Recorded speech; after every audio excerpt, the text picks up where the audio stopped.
When a baby is diagnosed with HIE, families may not realize that the hospital itself oftentimes can be held responsible for what happened. Legally, hospitals are accountable for the actions of their employees, like doctors and nurses, when those actions occur as part of their job. In other words, in the scope of their employment. This concept in the law is called respondeat superior, and in simple terms, what it means is that when someone is working for the hospital and they make a preventable mistake, like missing signs of fetal distress or delaying the care, the hospital can be held liable for those actions. Now, you may be asking yourself, why does any of this even matter? For families navigating an HIE diagnosis, holding the hospital accountable is more about just identifying errors. It's about ensuring that your child has access to the care and resources that they will need into the future. And since hospitals are generally in the best position to be able to do this legal principle, it becomes extremely important. But these cases aren't always straightforward. And by that, what I mean is that the hospital sometimes will argue that the doctor or the nurse involved wasn't technically an employee, for instance. What they may say is that some of the doctors may be working as independent contractors. A big part of what we do as birth injury lawyers is sorting through these types of details to figure out exactly who was responsible and how they are connected, if at all, to the hospital. This process starts by identifying who was responsible for the care at the time that the mistakes or the errors that they took place.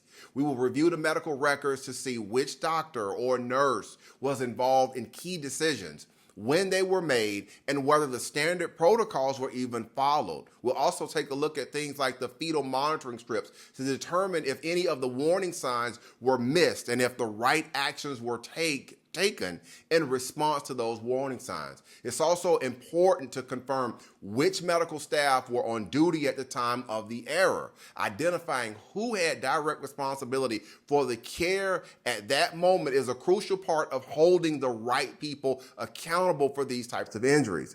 In addition, we have to work with medical experts, and these are professionals who will specialize in labor and delivery, and they help us to identify whether the care provided met the standard of care or whether it fell short. Their insights are key in determining if the mistakes were made or whether these were the types of mistakes that could have been prevented.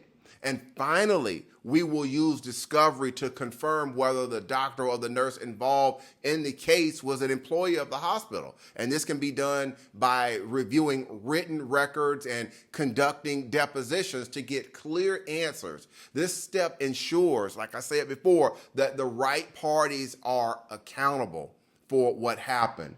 For families, this process, it might sound like a lot, but that's why we're here. We take these investigations serious so you can focus on your baby and try to and figure out, what is important. It's also worth mentioning that our firm, we don't charge families up front for these initial birth injury investigations, but not all firms work this way. So you got to make sure that whoever you want to talk to about something like this for a birth injury investigation, you got to understand how they work this initial investigation. So now, what does all of this mean to you?